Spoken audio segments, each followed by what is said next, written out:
5 wins. Rookie of the Year, a bloke from New Zealand who'd never turned a lap on an oval, walked into the NASCAR Cup Series and started smoking guys who've been doing this their whole lives. Mexico City, Sonoma. Shane van Gisbergen didn't just win, he embarrassed the establishment on road courses. But here's what nobody wants to say out loud. SVG was never the invasion. He was the scout, the advance party. And right now, back home in Australia, there are 3 more coming, 3 young stars who race a car that is heavier, meaner, and harder to drive than anything in the NASCAR garage. And they all share one secret advantage, one thing baked into the way they were raised as racing drivers that Cup regulars simply cannot replicate. I'll reveal it before the end, and when you hear it, you'll understand why the road course specialists in that garage are quietly terrified. This is the Anzac Uprising. Let's go. First, you need to understand what these blokes actually do for a living, because it's not the same job. A supercar is a beast, around 1,400 kilos of pushrod V8, no power steering assist worth talking about at the point it matters, and a 5-speed sequential that demands you get your footwork perfect or you'll flat spot a tire and cook your race. These drivers live and die by heel and toe, downshifting, blipping the throttle mid-brake to match revs while trail braking a 2-ton missile into a corner at Mount Panorama with a concrete wall inches off your door. Think about that. At Bathurst, through the top of the mountain skyline, the S's, the Dipper, there is zero runoff. You make a mistake, you're in the fence. That breeds a specific kind of driver, one with absurd braking stability, who can rotate a heavy car on the brakes and get it settled before the apex without ever unsettling the rear. That's the exact skill NASCAR's next-gen car rewards on road courses. Heavy car, rearward weight, brakes that fade. The Cup regulars who grew up going left on ovals, they're learning this from scratch. These Aussies have been doing it since they were teenagers. That's the technical gap. That's the whole story. Start with the one who's already been there. Brodie Kostecki, 2023 Supercars champion, Bathurst 1,000 pole sitter, and get this, he's now claimed a record 3 straight poles at the great race, 17 career wins. And here's the kicker for the NASCAR crowd. He's already made his Cup debut running the Indianapolis road course for Richard Childress Racing. Kostecki is a proper old-school racer, a Bush mechanic mentality. He understands the car, not just how to drive it. When he moved from Erebus to Dick Johnson Racing for 2025 after one of the messiest contract sagas Supercars has ever seen, everyone waited for him to crumble under the pressure. Instead, he won early and shut everybody up. Here's the pattern interrupt for you. Kostecki's Cup deal with RCR fell apart.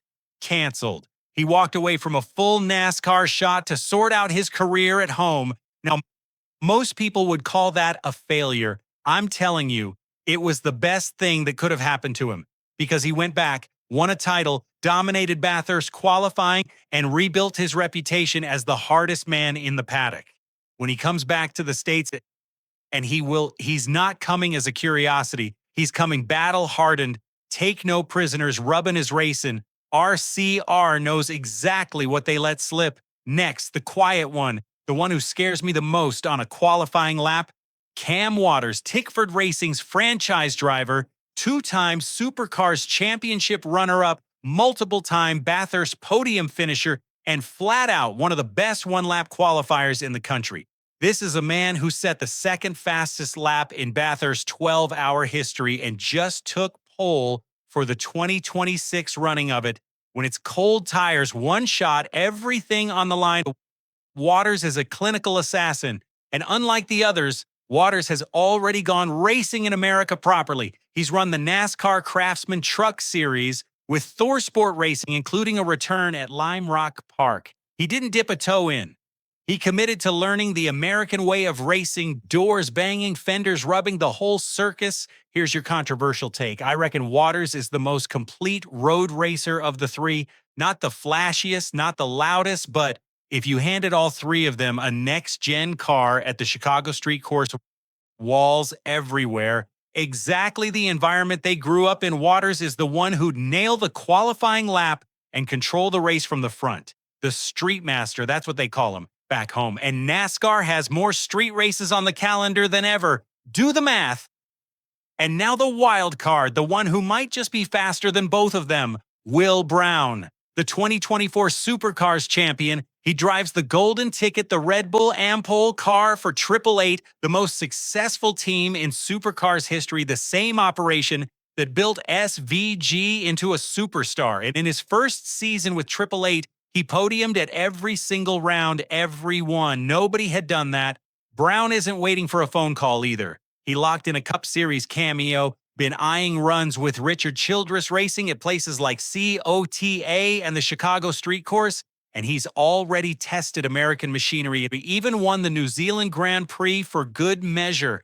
Pattern interrupt. Here's why he's the wild card. Brown is the youngest of the mindset shift. He watched SVG do it. He's part of a generation of Aussie drivers who no longer see NASCAR as a foreign, terrifying unknown. And to Brown, it's a target, a career move. He's got the 888 pedigree, the raw speed, and zero fear. That combination is how you get a bloke winning on debut. Brodie's the brawler. Cam's the surgeon. Will Brown might just be the fastest raw talent of the lot, and he knows it. Now, quick one before I reveal the secret.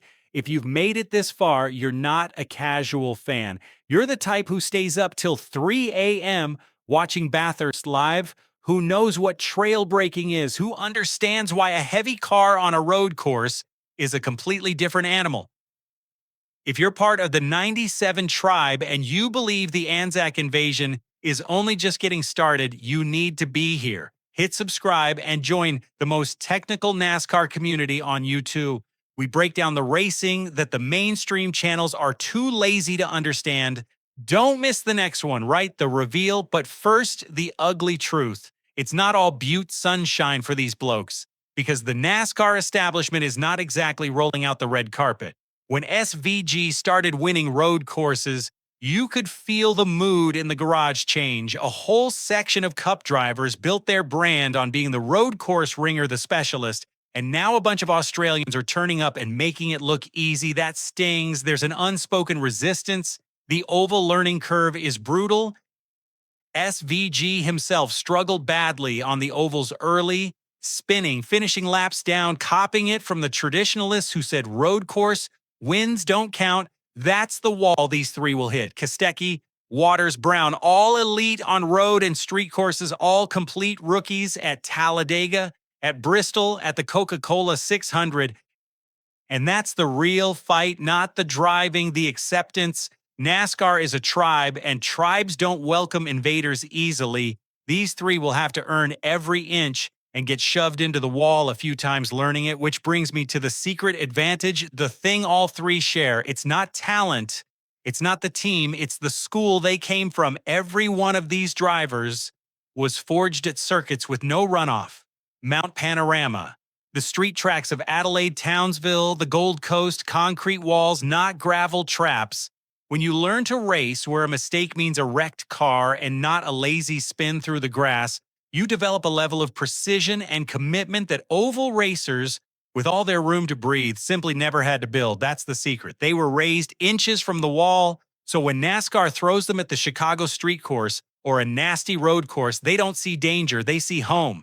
SVG proved the theory. Kostecki, Waters, and Brown are the proof of concept scaling up. The uprising is real, so tell me which of these three wins a Cup race first?